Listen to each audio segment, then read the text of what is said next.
yang berarti di dalam hidup ini. Segala sesuatu yang lain hanyalah fana.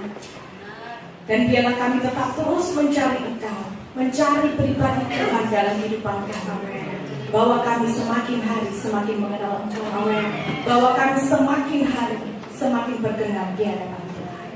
Terima kasih Tuhan, kami percaya Engkau sudah hadir bersama-sama dengan kami di dalam ibadah ini. Biarlah Tuhan yang mengurapi setiap kami, baik hamba-Mu maupun jemaat yang Tuhan kasih di tempat ini. Tidak ada satu pun yang terlewati. Kami perlu Engkau Yesus, kami perlu kebenaran firman-Mu. Tidak ada satu pun yang benar di tempat ini, hanya Engkau seorang. Berbicaralah Tuhan, sampaikan isi hati Tuhan. Dan biarlah setiap kami boleh menangkap pesan Tuhan dan boleh kami lakukan di dalam kehidupan kami. Dan biarlah puji, hormat, kemuliaan hanya kami kembalikan ke dalam satu nama, Tuhan kami Yesus Kristus. Mari kita semua yang siap mendengarkan kebenaran firman, sama-sama kita katakan amin.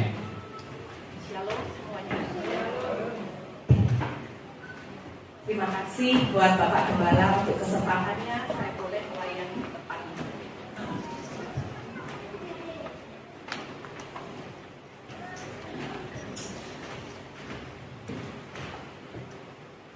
Hari ini kita merayakan Natal.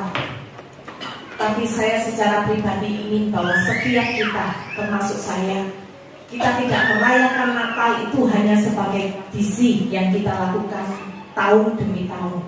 Tetapi saya ingin bahwa Natal hari ini adalah Natal yang berbeda, dan akan membawa kita semakin untuk mengenal Tuhan, semakin mengerti apa rencana Tuhan dalam kehidupan kita. Jadi orang percaya jangan selalu kita minta ingin selalu diistimewakan.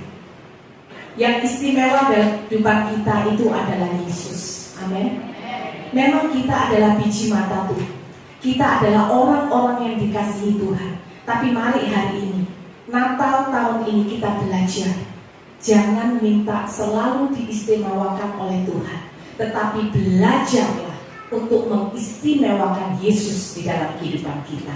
Amin. Yuk sama-sama kita belajar hari ini dengan tema teladan orang Majus. Kita buka dalam Matius pasal 2. Matius pasal 2 ayat 1 sampai 12.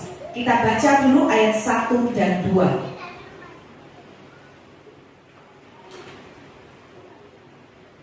Sesudah Yesus dilahirkan di Betlehem di tanah Yudea pada zaman Herodes, datanglah orang-orang Majus dari timur ke Yerusalem. Lihat ya saudara, ketika mereka tahu bahwa Yesus sudah dilahirkan, apa yang dilakukan oleh orang Majus?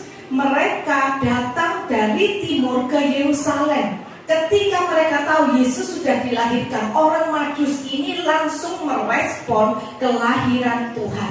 Bagaimana dengan kita hari ini? Seperti yang tadi saya katakan, Natal tahun ini bukan Natal yang biasa. Tetapi mari hari ini kita merespon dengan benar. Ketika kita memperingati hari kelahiran Yesus, bagaimana kita merespon terhadap firman Tuhan, bagaimana kita merespon terhadap kebenaran-kebenaran yang selama ini sudah kita dengar. Mari kita belajar dari orang Majus, ya. Ayat kedua, dan bertanya-tanya, di manakah dia, raja orang Yahudi yang baru dilahirkan itu?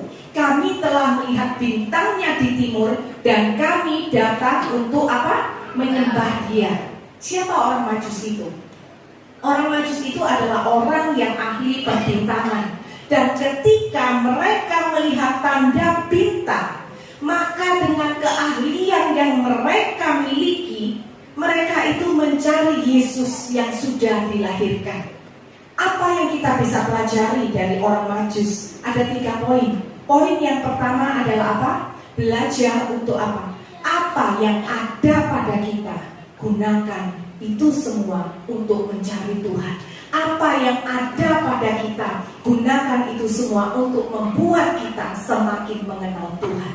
Sama seperti orang Majus, mereka diberikan talenta, mereka ahli dalam perbintangan. Dan ketika mereka melihat bintang itu, keahlian mereka bukan hanya duduk diam ketika mereka tahu tahu bahwa Yesus sudah dilahirkan, tetapi dengan keahlian mereka bisa melihat bintang. Mereka gunakan keahlian itu untuk mencari Tuhan. Bahkan dikatakan apa? Mereka datang dari jauh, dari timur, mereka ke Yerusalem. Apa yang ada pada kita, gunakan itu untuk mencari Tuhan. Apa yang ada pada kita, gunakan itu semua untuk mengenal Tuhan. Apa yang ada pada kita saat ini? Talenta apa yang sudah Tuhan berikan kepada kita saat ini? Apakah kita hanya mendiamkan, hanya menyimpan talenta itu untuk diri kita sendiri? Ataukah kita punya talenta hanya untuk kita banggakan kepada orang lain, untuk membuktikan bahwa saya lebih hebat daripada kamu? Ataukah hari ini kita sudah pergunakan talenta kita untuk membawa kita mengenal Tuhan lebih lagi di dalam kehidupan kita? Amin, Bapak Ibu Saudara sekalian. Apa yang kita punya? Kita punya firman Tuhan, kita punya Alkitab. Apa yang kita lakukan dengan Alkitab kita? Banyak orang Kristen membaca Alkitab, baca firman Tuhan setiap hari itu seperti orang balapan. Mereka berkata, Pak, Bu, saya sudah mengikut Tuhan 10 tahun, tapi saya sudah kata 15 kali baca firman Tuhan dari Kejadian sampai Wahyu. Tapi apakah benar-benar ketika kita baca firman, kita ini merenungkan firman? Bukankah di dalam firman Tuhan dikatakan apa? Bukan bacalah firman Tuhan, tetapi dikatakan renungkan firman Tuhan. Karena apa? Membaca firman Tuhan itu hanya membuat kita tahu siapa Tuhan. Tetapi merenungkan firman itu membuat kita mengenal siapa Tuhan yang kita sembah. Kita juga mengenal siapa kita sebagai manusia. Ketika kita merenungkan firman, justru membuat kita sadar bahwa tanpa Tuhan, manusia tidak ada artinya. Amin. Apa yang kita miliki? Tuhan memberikan kita seorang penolong, yaitu siapa? Roh Kudus. Apa yang kita lakukan dengan Roh Kudus saat ini? Apakah di dalam keseharian kita sudah mengikuti pimpinan Roh Kudus, ataukah kita hidup semau kita sendiri? Banyak orang Kristen tidak mengikuti pimpinan Roh Kudus. Mereka hanya menyapa Roh Kudus ketika mereka beribadah. Tetapi lepas daripada ibadah, menjalani kehidupan setiap hari, yang kita lakukan adalah apa? Keinginan kita. Yang kita lakukan adalah apa? Rencana kita. Apakah dengan demikian kita membuat Roh Kudus itu disenangkan? Tidak. Tetapi apa yang sudah Tuhan berikan, yaitu penolongnya yang setia, yaitu Roh Kudus, kita membukakan Roh Kudus di dalam kehidupan kita. Natal kali ini kita diingatkan kembali kepada Tuhan, menjadi orang percaya. Bukan hanya kita melakukan tradisi, tetapi ayo kembali kepada panggilan kita yang sesungguhnya. Cari Tuhan, kenali Tuhan lebih lagi dalam kehidupan kita, supaya kita punya pengenalan yang benar akan Tuhan. Pekerjaan yang kita miliki hari ini, apakah benar-benar kita sudah bekerja dengan segenap hati? Bekerja itu adalah bentuk pertanggungjawaban iman kita kepada Tuhan. Bekerja itu juga bagian daripada iman. Tetapi sering kali kita berkata apa? Bu, kalau sudah bicara tentang pekerjaan, jangan bicara Tuhan. Karena apa? Kalau tidak main korupsi, tidak bisa kita sukses. Saudara, Tuhan berikan kita pekerjaan bukan untuk membuat kita berjalan di dalam golongan yang abu-abu, tetapi Tuhan memberikan kita pekerjaan itu sebagai bukti pemeliharaan Tuhan atas setiap kita. Dan hendaknya pekerjaan kita itu bisa mempermuliakan nama Tuhan. Di dalam pekerjaan pun kita belajar untuk tunduk kepada kehendak Tuhan. Sama seperti yang tadi disaksikan oleh Bu Ellen, ketika perusahaannya juga mengalami penurunan. Karena apa? Kita semua satu dunia mengalami masa yang namanya COVID. Dan di dalam masa COVID seluruh pekerjaan, ekonomi itu diguncang hebat. Tetapi ketika Bu Ellen mau memberikan THR, dia tanya sama Tuhan. Dia pun sendiri tadi mengakui, gak gampang loh penundukan diri. Tetapi lihat, ketika kita belajar menundukkan diri kita, disitulah orang-orang sekitarnya, ya, bahwa pengerjanya, karyawannya, stafnya semua melihat bahwa di dalam perusahaannya ada Tuhan. Itu yang Tuhan mau.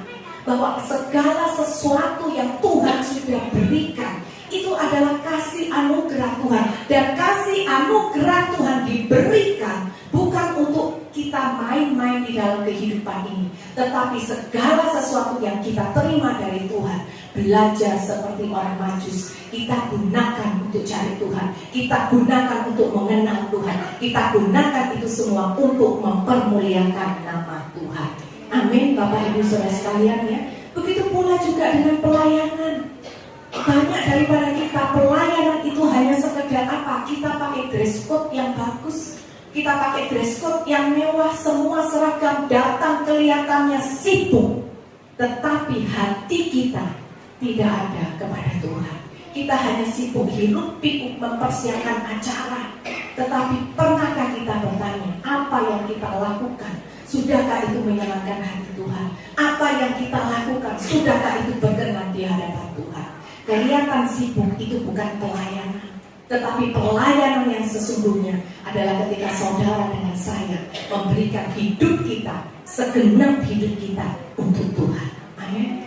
Jadi apapun yang kita lakukan, yuk kita lakukan segala sesuatunya untuk Tuhan. Pelayanan bukan untuk membuktikan bahwa kita jauh lebih rohani daripada jemaat. Pelayanan bukan untuk membuktikan saya lebih saleh daripada engkau. Semuanya pada satu hari kelak Tuhan yang akan menilainya. Bagaimana kita menjalani kehidupan kita, apakah kita sudah hidup berkenan atau tidak di hadapan Tuhan. Dan kalau kita mau belajar kembali dari orang Majus, mereka itu datang dari timur ke Yerusalem. Jaraknya itu cukup jauh, tetapi jarak yang jauh tidak menyurutkan keinginan mereka untuk mereka mencari Yesus. Sedangkan orang-orang lain, mereka juga pun mendengar berita bahwa Yesus sudah dilahirkan, tetapi orang yang di Yerusalem, orang yang di Bethlehem, mereka tidak datang mencari Tuhan. Berbeda dengan orang Majus, mereka yang jauh harus menempuh jarak yang begitu jauh, mereka tetap datang kepada Tuhan. Hari ini pesan buat kita semua termasuk saya, jangan pernah merasa menjadi orang Kristen yang sudah cukup mengenal Tuhan. Tuhan itu adalah Tuhan yang sempurna. Semakin kita mengenal Tuhan, itu akan membuat kita semakin haus kepada Tuhan. Semakin kita mengenal Tuhan, bukan membuat kita merasa saya sudah cukup mengenal Tuhan sehingga saya tidak perlu lagi baca firman Tuhan. Itu adalah kesombongan rohani. Amin, saudara. Dan lihat, ketika orang Majus itu dia datang dari timur ke Yerusalem, mereka harus mengalami menjalani yang namanya apa? Padang gurun. Mereka harus melewati padang gurun. Dan melewati padang gurun itu bukan perjalanan yang mudah, tetapi mereka tidak pernah menyerah sampai mereka menemukan dan melihat Yesus yang sudah dilahirkan. Selalu ada cara bagi kita untuk mencari Tuhan. Jangan biarkan apapun di dalam hidup ini, baik masalah yang kita hadapi, jangan biarkan masalah kita menghentikan kita mencari Tuhan. Justru di dalam masalah itu mengingatkan kita kembali bahwa hakikatnya manusia perlu Tuhan. Tanpa Tuhan, kita itu pasti kehidupannya itu kocar-kacir. Amin. Justru ketika kita mengalami masalah, gunakan masalah itu untuk datang mencari Tuhan. Ya, jangan seperti saya. Ya, saya dulu ini orang yang kalau datang kepada Tuhan hanya kalau ada butuhnya. Tetapi satu kali benar-benar ketika Tuhan sentil saya, membuat saya sadar bahwa benar tanpa Tuhan saya tidak bisa berbuat apa-apa. Kita belajar dari Ayub. Ayub berkata apa? Kalau dulu aku hanya mendengar dari orang, tetapi hari ini aku mengalaminya sendiri. Masalah yang dialami Ayub membuat dia mengenal siapa Tuhan dan siapa dirinya. Begitu pula dengan Daud. Ketika Daud harus menghadapi Goliat, Daud berkata apa kepada raja? Raja, enggak usah takut, engkau jangan berkecil hati. Daud berkata apa? Kalau dulu waktu aku masih menggembalakan domba-domba ayahku, di mana aku harus melawan binatang buas, dan aku mengalami sendiri bagaimana Tuhan menolong aku pada waktu itu. Maka kali ini pun Daud berkata kepada raja, kalau dulu Tuhan menolong, kali ini pun Tuhan pasti akan menolong. Bagaimana Daud bisa berkata seperti itu kepada raja? Karena Daud sudah mengalaminya. Ketika dulu dia menjadi gembala, dia mengalami masalah. Masalah itu tidak menghentikan dia untuk dia mencari Tuhan. Tetapi Daud membuat masalah itu sebagai alat untuk dia semakin mengenal Tuhan. Dari situ Daud belajar bahwa Tuhan yang dia sembah adalah Tuhan yang setia. Amin, saudara. Yang kedua, apa yang harus kita lakukan? Coba kita baca ayat yang ketiga sampai yang ke-8.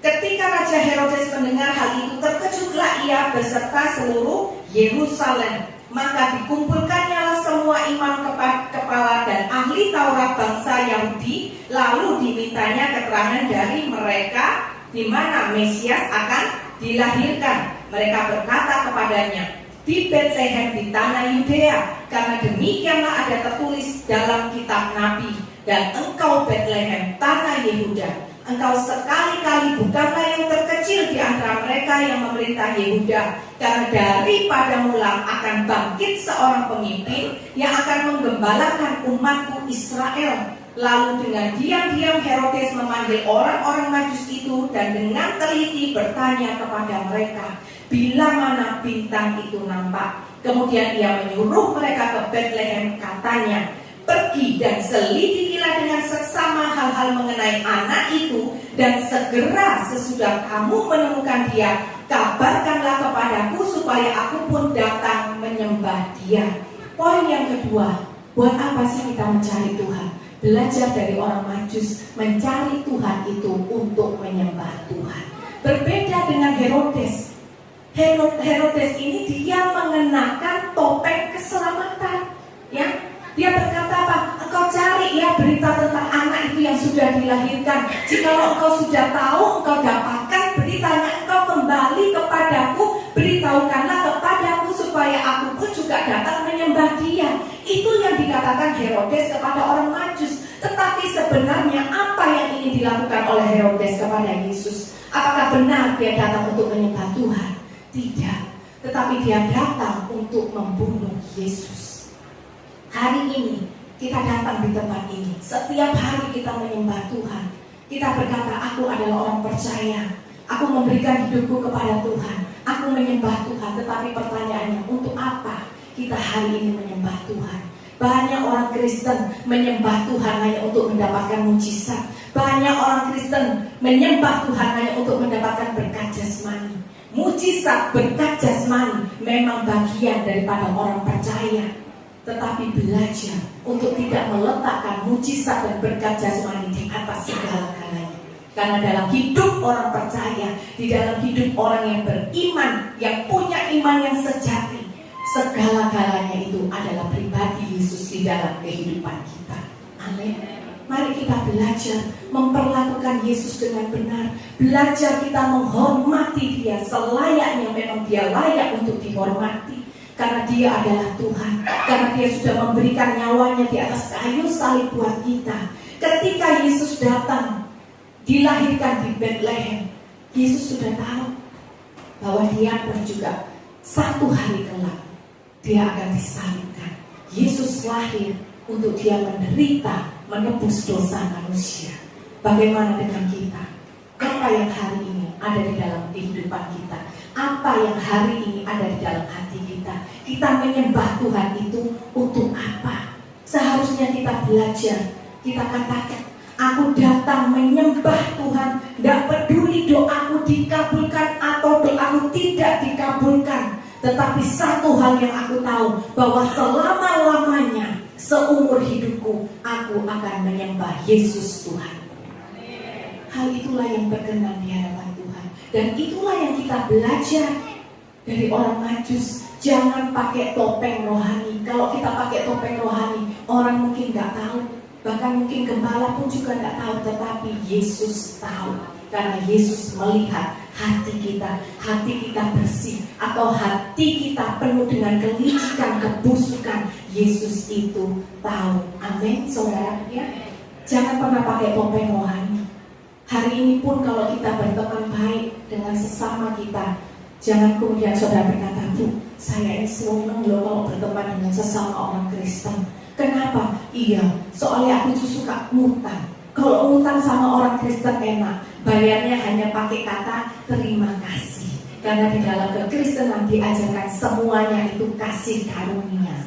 Itu namanya modus, ya. Hari ini berikan persembahan di gereja, berikan persembahan yang besar. Banyak daripada orang Kristen, maaf kata, memberikan persembahan yang besar hanya supaya dilihat, ini loh, aku diberkati Tuhan luar biasa. Ada kesombongan, ingin menunjukkan bahwa aku lebih disayang Tuhan daripada kamu. Memberikan persembahan, memberikan perpuluhan besar, supaya apa? Supaya bisa ngatur gembala. Saudara belajar, otoritas gembala itu datang daripada Tuhan. Kita belajar untuk tunduk kepada otoritas gembala seperti kita tunduk kepada Tuhan. Amin. Apapun yang kita berikan di dalam kehidupan kita, belajar untuk tidak punya topeng rohani. Ya.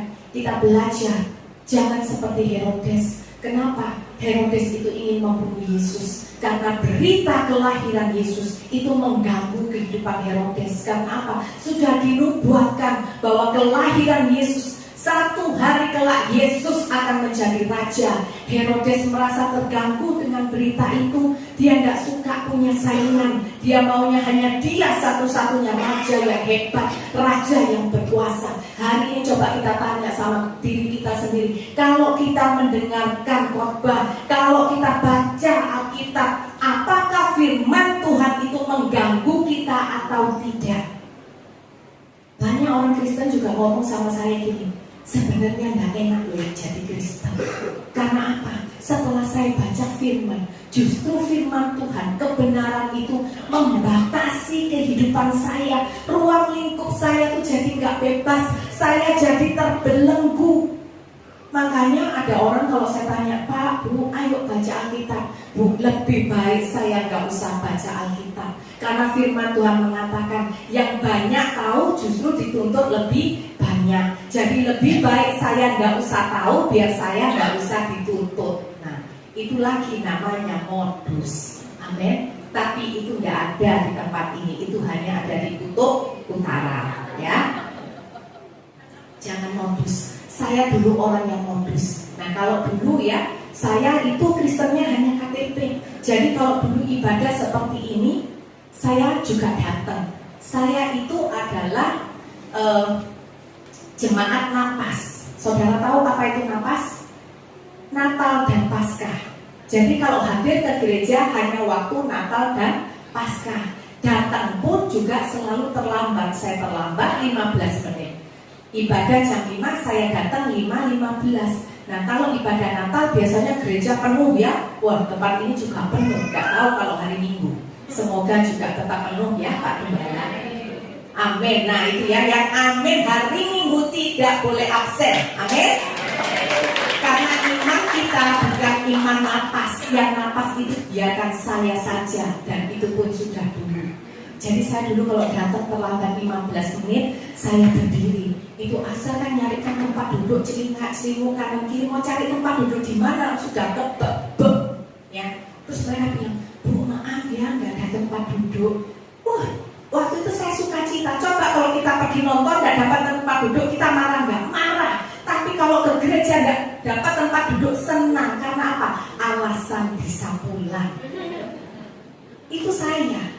Jadi kemudian saya tidak dapat tempat duduk, saya bilang sama Tuhan dalam hati, Tuhan, tidak salah loh ya aku pulang. Tidak mungkin kan aku berdiri bahwa anakku masih kecil, masa anak kecil disetrap di rumah Tuhan. Jadi ya sudah Tuhan, aku pulang ya. Boya wijia, pulanglah saya saudara. Betapa kurang ajarnya saya di hadapan Tuhan. Tetapi beruntung Tuhan itu mengasihi, masih ada kesempatan, masih ada kasih karunia. Hari ini pun ketika kita masih bernafas, itu adalah kesempatan, itu adalah kasih karunia yang tidak boleh kita sia-siakan. Amin. Lihat ya, ketika Herodes ini berkata beritakan kepadaku, kasih aku info, nanti aku pun mau menyembah dia. Tetapi Herodes hanya mau membunuh Yesus. Dan kita lihat bagaimana kelanjutan cerita dari Herodes. Dia hanya melakukan kejahatan demi kejahatan. Ketika dia berusaha untuk membunuh Yesus, rencananya itu gatot. Tahu nggak gatot apa? Gagal total. Lo pintar-pintar ya semua jemaat di sini ya. Gatot. Kemudian apa yang dia lakukan? Herodes itu dia melakukan kejahatan demi kejahatan. Dia memberikan perintah apa? Semua anak di bawah umur 2 tahun harus dibunuh. Lihat saudara, ketika ada seorang datang kepada Tuhan, bukan untuk menyembah Tuhan, tetapi untuk membunuh Yesus, untuk melawan Tuhan, maka di dalam kehidupannya tidak ada yang namanya pertobatan. Herodes hanya hidup dari hidupnya hanya melakukan kejahatan demi kejahatan sampai dia meninggal. Di ayat yang ke-15 dikatakan Herodes meninggal dunia ya.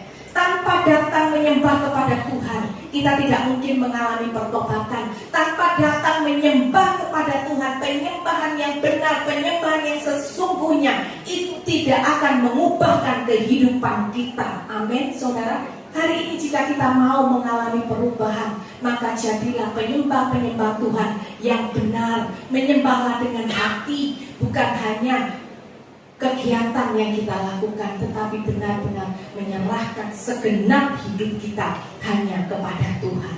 Semakin kita membaca firman, bukan semakin kita menguasai firman, tetapi semakin kita membaca firman, semakin firman itu menguasai kehidupan kita. Amin.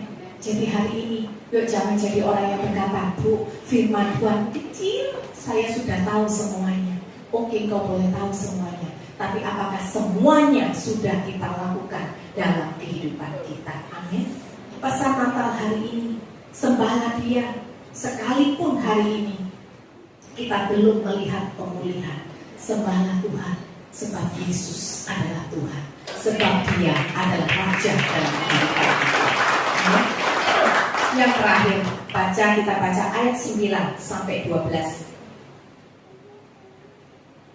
Setelah mendengar kata-kata raja itu, berangkatlah mereka, dan lihatlah bintang yang mereka lihat di timur itu mendahului mereka hingga tiba dan berhenti di atas tempat di mana anak itu berada. Ketika mereka melihat bintang itu, sangat bersukacitalah mereka. Maka masuklah mereka ke dalam rumah itu dan melihat anak itu bersama Maria ibunya, lalu sujud menyembah Dia. Mereka pun membuka tempat harta bendanya dan mempersembahkan persembahan kepadanya, yaitu emas, kemenyan, dan mur. Dan karena diperingatkan dalam mimpi supaya jangan kembali kepada Herodes, maka pulanglah mereka ke negerinya melalui jalan lain. Hal ketiga, kita belajar dari keteladanan orang Majus adalah apa? Menyembah untuk melakukan kehendaknya. Amin. Orang Majus ini ketika mereka datang mencari Tuhan, yang di dalam pencarian mereka mencari Yesus, mereka ini mendapatkan pesan sponsor dari Herodes. Betul? Herodes berkata, nanti kalau kamu sudah tahu di mana infonya, kasih tahu aku juga ya, karena aku mau menyembah Dia. Tetapi setelah mereka menjumpai Yesus, kemudian Tuhan berbicara kepada mereka melalui apa? Melalui mimpi. Tuhan berkata apa? Jangan kembali kepada Herodes, ya. Lalu pulanglah mereka ke negerinya melalui jalan lain. Mereka diperhadapkan ketika mereka menyembah Yesus. Mereka diperhadapkan kepada dua pilihan. Yang pertama, apakah pilihan itu mereka tunduk kepada perintah Herodes, ataukah yang kedua, mereka tunduk kepada perintah Tuhan. Dan mereka memilih untuk mereka tunduk melakukan perintah Tuhan. Tapi tahukah saudara, ketika mereka melakukan pilihan, mereka melakukan pilihan yang benar, itu dengan resikonya. Kita tahu bahwa pada zaman dahulu perintah raja tidak bisa untuk tidak dilakukan. Artinya apa? Perintah raja itu harus ya siap raja. Jikalau tidak melakukan, maka apa yang menjadi taruhannya? nyawa. Bukan hanya kaki yang dipotong, bukan hanya tangan, tetapi akan kehilangan nyawa. Mereka tahu resikonya, tetapi mereka belajar untuk mereka tunduk kepada apa yang menjadi kehendak Tuhan bagi mereka. Menyembah Tuhan. Hari ini kita merayakan Natal, menyembah Tuhan. Kita menyembah Tuhan untuk melakukan kehendak-Nya. Hari ini pun ketika kita datang menyembah Tuhan, kita pun diperhadapkan kepada dua pilihan, yaitu apa? Kita melakukan kehendak Tuhan, ataukah kita mau Tuhan yang melakukan kehendak di dalam kehidupan kita. Saudara, belajar yuk hari ini. Natal tahun ini menjadi Natal yang spesial. Ketika saudara menyembah, ketika saudara berdoa kepada Tuhan, belajar untuk apa? Tuhan, aku menyembah Engkau karena Engkau adalah Tuhan dan Raja. Bagianku adalah melakukan kehendak-Mu. Jangan selalu melulu kalau kita berdoa, kita hanya mau Tuhan melakukan ini dan itu bagi kita. Tapi belajarlah seperti orang Majus. Dia datang menyembah Tuhan untuk melakukan apa yang menjadi kehendak Tuhan di dalam kehidupan mereka dengan segala resikonya. Saudara, seharusnya penyembahan yang benar ini mengubah kita untuk kita taat dan melakukan kehendak Tuhan. Tapi hari ini, jikalau masih banyak di antara kita yang sulit untuk melakukan kehendak Tuhan, kita harus tanya, sebenarnya siapa yang kita sembah dalam hidup ini? Kita menyembah Tuhan atau kita menyembah diri kita sendiri? Karena orang yang menyembah dirinya sendiri, dia hanya mau Tuhan melakukan segala sesuatu yang dia inginkan menurut keinginan hatinya. Tetapi orang yang menyembah Tuhan, dia belajar untuk melakukan segala sesuatu yang Tuhan kehendaki di dalam kehidupannya, sekalipun itu sulit. Maukah hari ini kita sama-sama, saudara dengan saya, kita berkomitmen di hadapan Tuhan. Katakan, Tuhan, aku mau menjadi penyembah-Mu yang benar. Aku mau berkomitmen hari ini ketika aku merayakan Natal. Aku mau melakukan kehendak Tuhan, apa yang menjadi keinginan Tuhan, sekalipun itu penuh dengan risiko. Tapi aku mau belajar untuk taat melakukan firman Tuhan. Yuk saya undang pemusik untuk boleh maju ke depan. Melakukan firman memang tidak mudah, tetapi percayalah, orang yang melakukan firman berbahagia. Karena apa? Kalau kita melakukan firman, Tuhan itu berkenan atas kehidupan kita. Dan tidak ada orang yang paling berbahagia di muka bumi ini, sekalipun dia punya harta yang banyak. Jauh lebih berbahagia orang yang kehidupannya diperkenankan oleh Tuhan. Amin. Bapak Ibu Saudara sekalian, yuk kita bangkit berdiri. Hari ini mari kita responi keteladanan dari orang Majus. Yang pertama, biarlah apa yang ada pada kita gunakan itu semua untuk mencari dan mengenal Tuhan lebih lagi dalam kehidupan kita. Dan biarlah kita mencari Yesus hanya untuk menyembah Tuhan, menyembah pribadinya. Kita tidak mencari Yesus hanya supaya untuk kita mendapatkan mujizat. Kita tidak hanya mencari Yesus supaya agar kita diberkati jasmani, supaya kita punya kekayaan berlimpah, tetapi belajar mencari Yesus karena kita mau menyembahnya. Dan ketika kita menyembah Tuhan, mari kita komitmen di hadapan Tuhan. Tuhan, aku menyembah Engkau untuk aku melakukan kehendak-Mu di dalam hidupku. Apa kehendak Tuhan? Firman Tuhan inilah yang menjadi kehendak Tuhan bagi setiap kita. Apapun resikonya, sekalipun itu sulit, sekalipun itu pergumulan, tetapi ingatkan selalu, ketika kita masih diberikan kesempatan, tidak semua orang punya kesempatan untuk merayakan Natal tahun ini, tapi kita yang punya kesempatan. Mari kita diingatkan kembali, kesempatan yang Tuhan berikan adalah kesempatan hidup bagi kita untuk menyenangkan Dia, Raja di atas segala raja, untuk menyenangkan Yesus yang adalah Tuhan di dalam kehidupan kita. Amin. Yuk mari kita naikkan satu pujian. Kalau ku hidup bagimu, hatiku tetap menyembahmu.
bagaimana kasih Yesus yang begitu sempurna dalam kehidupan kita.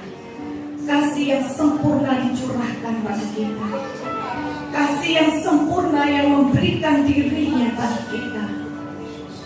Biarlah kita juga mau belajar untuk mengasihi Tuhan sama seperti Tuhan mengasihi kita. Tuhan, biarlah dengan kami merayakan Natal pada tahun ini, kami diingatkan kembali untuk kami boleh mengasihi Engkau seperti Engkau mengasihi kami. Kami mau mencari Engkau, Yesus. Biarlah segala apa yang ada pada hidup kami, bahkan hidup kami gunakan hanya untuk mencari dan mengenal Engkau. Hidup kami, Tuhan, hanya untuk mencintai dan mencintai Engkau sepanjang umur hidup kami. Kami mau, Tuhan, mencari Engkau untuk menjadi penyembah-penyembah yang benar di dalam kehidupan kami. Biarlah hidup kami selalu menyenangkan dan selalu berkenan di hadapan Tuhan. Kami mau, Yesus, kami datang di hadapan-Mu. Kami menyembah Engkau. Bukan karena kami menginginkan mujizat, bukan karena kami menginginkan berkat jasmani daripada Engkau, tetapi kami mau belajar. Kami menyembah Tuhan untuk melakukan kehendak Tuhan di dalam kehidupan kami. Karena Engkau adalah Tuhan, Engkau adalah Raja dalam kehidupan kami. Hanya satu pribadi yang boleh disenangkan dalam kehidupan kami, yaitu Engkau. Bukan kami, tetapi Engkau. Biarlah Roh Kudus memeteraikan kebenaran firman yang sudah disampaikan. Hamba-Mu terbatas, tetapi Roh Kudus dengan kuasa yang tidak terbatas boleh memberikan pengertian yang lebih dalam lagi bagi setiap kami. Dan Roh Kudus memberikan setiap kami kekuatan, kemampuan untuk kami melakukan apa yang kami sudah terima di dalam kehidupan kami, terutama pada pesan Natal sore hari. Terima kasih Yesus. Terpujilah nama Bapa. Haleluya. Kalau ku hidup